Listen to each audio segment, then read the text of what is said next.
सबसे पहले तो क्या आप बता सकेंगे कि आखिर ये इंट्रोगेशन के दौरान आपको लगा क्या कि इंट्रोगेशन की अप्रोच क्या थी, जानना क्या चाह रहे थे जेम्स?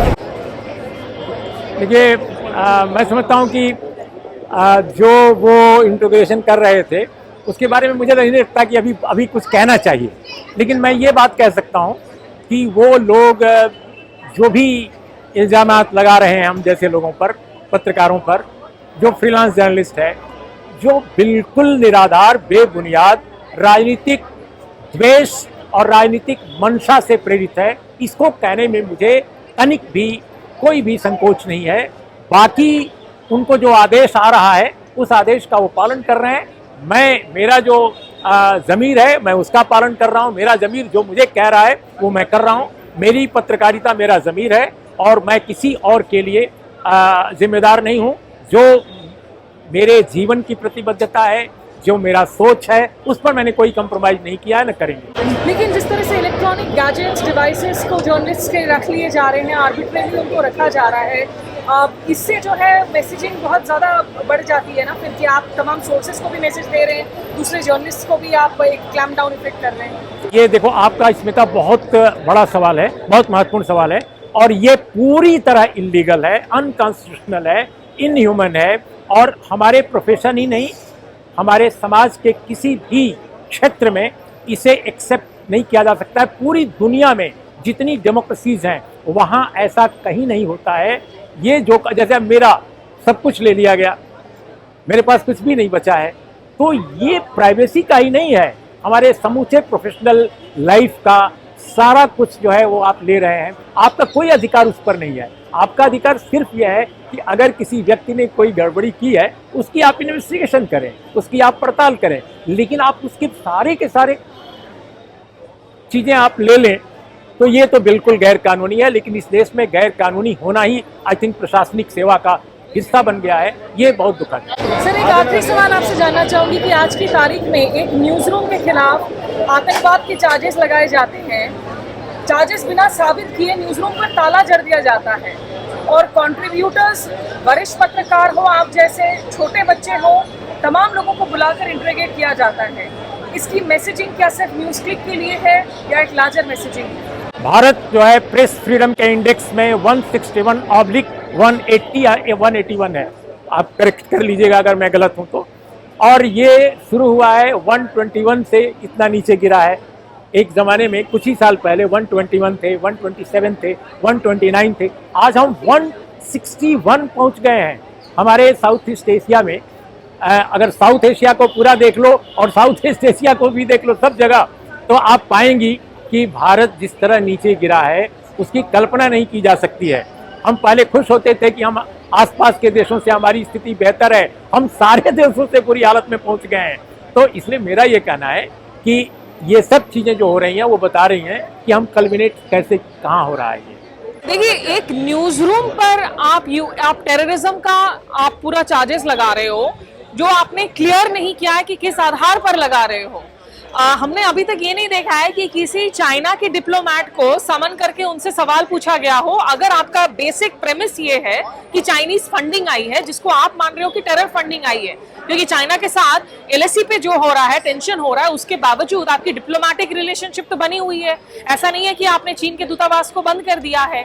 लेकिन अगर इस तरह का कोई प्रोपेगेंडा, टेरर फंडिंग हो रही है, जिसके मिसाल आए हैं देश भर में, अगर एक न्यूयॉर्क टाइम्स की हाफ बेक्ड रिपोर्ट को आप आधार बनाकर ये रेड कर रहे हो और उस न्यूयॉर्क टाइम्स को, जिसके जो सीरियस दूसरे वायलेशन के रिपोर्ट्स होते हैं इस सरकार को लेकर, उसको आप पूरी तरीके से खारिज कर देते हो ये कहते हुए कि एक वेस्टर्न लिबरल बायस है, तो फिर ये निश्चित रूप से बहुत चिंता वाली बात है कि ये एजेंडा सिर्फ न्यूज़ क्लिक के लिए नहीं है, ये तमाम उन जर्नलिस्ट के लिए है जो अभी भी बेसिक जॉब कर रहे हैं, which is of questioning those who are in positions of power and authority।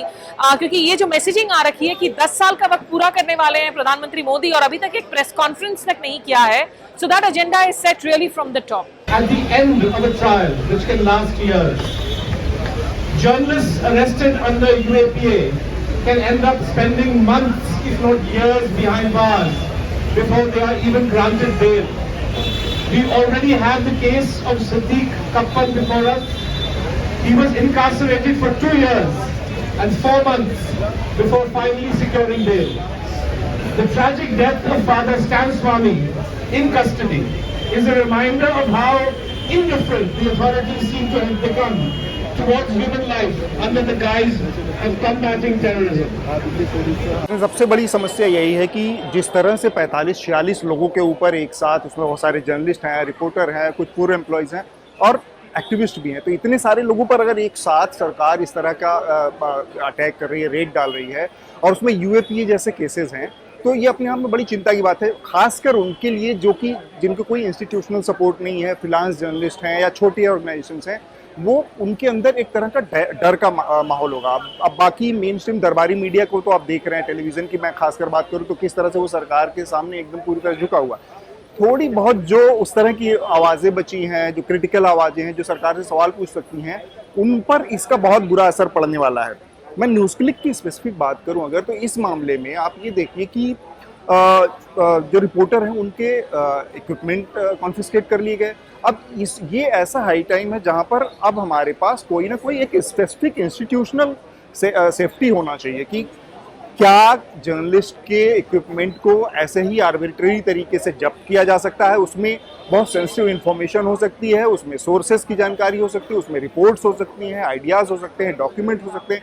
तो एक बहुत बड़ा खतरा ये है। आप हम प्राइवेसी की बात करें, हमारे देश में प्राइवेसी को कोई समझता नहीं उस तरह से, लेकिन जर्नलिस्ट के इक्विपमेंट लेने पर ये बड़ी एक समस्या है। एक और चिंता की तरफ मैं इसमें ध्यान खींचना चाह रहा हूँ, जिस तरह से न्यूज़ क्लिक के दफ्तर पर ताला लगा दिया गया। अब आप इसको इस तरह से देखिए कि किसी भी मीडिया ऑर्गेनाइजेशन पे, लेगेसी मीडिया हाउस के एडिटर के ऊपर या उसके मालिकान के ऊपर, मैनेजमेंट के ऊपर कोई आरोप लगता है गड़बड़ी का, भ्रष्टाचार का, किसी तरह का, कोर्ट में जाए, एजेंसी जांच करें, कार्रवाई करें, लेकिन क्या किसी एजेंसी, कल आप उम्मीद कर सकती हैं कि करोड़ की संख्या में, लाखों की संख्या में बिकने वाले किसी अखबार के दफ्तर पर ताला मारकर सील कर दिया जाएगा? वो तो काम करते रहना चाहिए ना। ये बड़ी समस्या है कि आपने न्यूज़ क्लिक के पूरे दफ्तर को, पूरा ऑपरेशन ही सील कर दिया, या ऐसे कैसे चलेगा? तो ये सारी चीजें हैं जो जिसके खिलाफ इतनी बड़ी संख्या में जर्नलिस्ट आए हैं। It is therefore our collective view that the higher judiciary must now intervene to put an end to the increasingly repressive use of investigative agencies against the media. Specifically, we will be obliged if the courts would consider the following. Number one, the framing of norms to discourage the seizure of journalist phones and laptops on the whim, as has been the case. ये ऐसा मामला हो गया है कि पानी sir के ऊपर जा चुका है कि हमें कोई और किसी तरह की इंस्टीट्यूशनल सपोर्ट नजर नहीं आ रही। जिस सरकार से हमें उम्मीद थी उसने हमारे साथ उस तरह का वो नहीं किया कि वो हमारे काम को उस तरह से या हमें उस तरह की सेफ्टी देगी या सुरक्षा देगी। तो ले दे के एक इंस्टीट्यूशन, मीडिया, एक दूसरे इंस्टीट्यूशन से जाके अपील कर रही है, चीफ जस्टिस ऑफ इंडिया के साथ अपील कर रही है। उनको एक ओपन लेटर हम लोगों ने लिखा है, सारे देश भर के जितने बड़े मीडिया ऑर्गेनाइजेशंस हैं वो जाके उनसे अपील कर रहे हैं कि भाई अब ये ऐसा वक्त है कि जहां पर हमारे लिए आप कुछ ऐसी व्यवस्थाएं करें ताकि इस तरह की स्थितियां ना हो और मीडिया एक इंडिपेंडेंट, एक डेमोक्रेटिक देश में फ्री होकर, खुलकर, बिना किसी डर के, बिना किसी भय के अपना काम कर सके। इसके लिए ये लेटर लिखा जा रहा है। I think the kind of solidarity you're seeing where all the press has come out is without prejudice to any investigation that may be going on. Everybody understands that the way the police, the way the government, the way the Home Ministry is going about this particular targeting of journalists as a message. It is a message for journalists to stop critical analysis, to stop doing anything that is critical of the government, to stop covering those who are protesting against the government. So I think everybody sees it as a message. The knock has come on the door of 46 people in the last day or so, but it could come on the door of absolutely anyone. And all of the people who have come out today are working journalists. They understand that they have to take time out to even come out to protest or take permission or not get permission to come out and protest. And even so, they're here. I think that shows you not just the sense of solidarity, but also the feeling that everyone understands that this could be us there, but for the grace of God go I. Well, the report is a news report.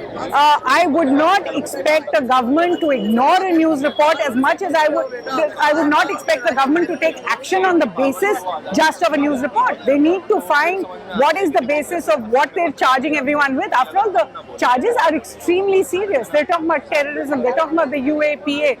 They're going in the questioning, asking the journalists questions like, did you cover the Delhi riots? Did you cover the CAA protests? Did you cover the farmers' protests?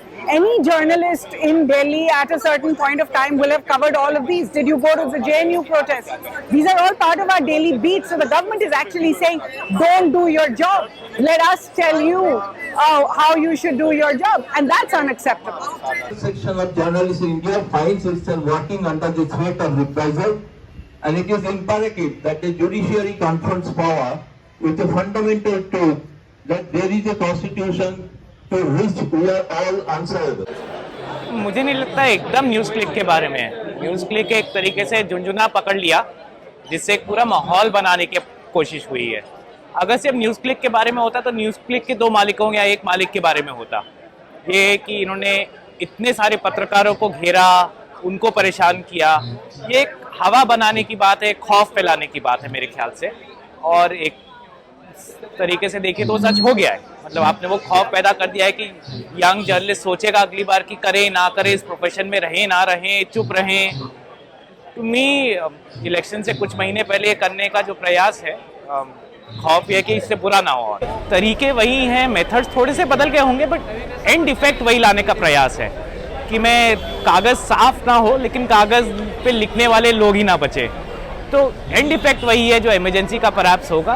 हाँ, methods इस सरकार के अलग हैं, इसलिए मुझे और डर लगता है। Media is the fourth estate. जनता को ये समझना होगा कि अगर आप व्हाट्सएप के फॉरवर्ड्स के आधार पर आप अपनी सोसाइटी को मजबूत बना रहे हैं, this is the weakening of democracy, this is the weakening of institutions. जो सवाल हम पूछते हैं, ये सवाल हमने तब भी पूछा था जब कांग्रेस की सरकार थी। जो लोग हमसे कहते हैं कि आपने दूसरी पार्टियों को सवाल क्यों नहीं पूछा, प्लीज इंटरनेट पर सब अवेलेबल है, आप हमारे नाम के साथ जाके गूगल कर सकते हैं। और ये जनता के साथ धोखाधड़ी है कि आप डेमोक्रेसी में the right of the press छीन ले रहे हो, which is to be able to ask questions. विपक्ष जहां सत्ता में है, आप सवाल पूछिए, उसमें कोई प्रॉब्लम नहीं है, लेकिन केंद्र की गलतियों के लिए, केंद्र की नीतियों के लिए, वो कोविड हो, वो फार्मर्स प्रोटेस्ट हो, वो डीमोनेटाइजेशन हो, अगर कहीं दंगे हो रहे हो, इन पर अगर आप केंद्र से, प्रधानमंत्री से, गृह मंत्री से, मणिपुर के हालात पर आप देख लीजिए, जिस तरह की एक लार्ज स्केल चुप्पी बनी हुई है, मणिपुर लगातार जल रहा है, इन पर अगर हम सवाल नहीं पूछ सकते हैं तो फिर हम खुद को जर्नलिस्ट कैसे कहें? फिर तो हम पब्लिक रिलेशंस ऑफिसर्स हुए, जो सिर्फ जर्नलिज्म ही नहीं बल्कि समाज के लिए बेहद खतरनाक है।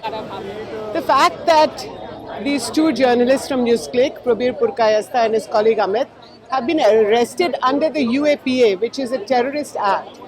Are you telling me, or is the government saying now, or Delhi police or the Home Ministry, are they saying that journalists are terrorists? And if they believe that, then they have to show proof. So nobody really knows what's going on. Is it that NewsClick has taken money from some Chinese fund? Is it that, or what is it? We don't even know what the allegations are, what the charges are. It's just that when Delhi police lands up in 35 locations across the city in a synchronized raid against men and women journalists, all colleagues of ours, and they ask them, why did you cover the farmers' agitation? Why did you cover the riots in Delhi that were held, that took place 4 years ago? What are you doing here? Why are you working for NewsClick? I mean, what kind of questions are these? So if they have charges, if they have allegations, they have to say. I think that's the point.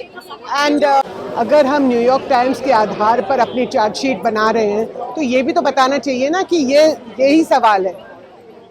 और जो New York times, क्या कोई भगवान तो नहीं है कि उनके जो आर्टिकल्स में जो लिखा हुआ है वो 100% सबूत हो? और अगर सबूत भी है, अगर आप समझते हैं कि हम जर्नलिस्टों ने इस तरीके के स्टोरीज लिखी हैं या किसी जो है दुश्मन मुल्क से कहीं से पैसा आया है, तो आपको बताना चाहिए ना कि ऐसी ऐसी आपने गलती की है। लेकिन कोई ना चार्जशीट है, ना कोई चार्ज है, ना कोई एलिगेशन है, ना कुछ है। तो एक ही जो एटमॉस्फेयर ये जो खड़ा करने की कोशिश हो रही है एक डर कि अगर आप हमारी स्टोरीज या अगर आप हमारी तरफ नहीं झुक के खड़े होंगे तो फिर हम आपके खिलाफ हैं. Either you are with us or you are against us. The thousands of journalists, but those journalists who are slightly on the left of center, वो हैं under attack.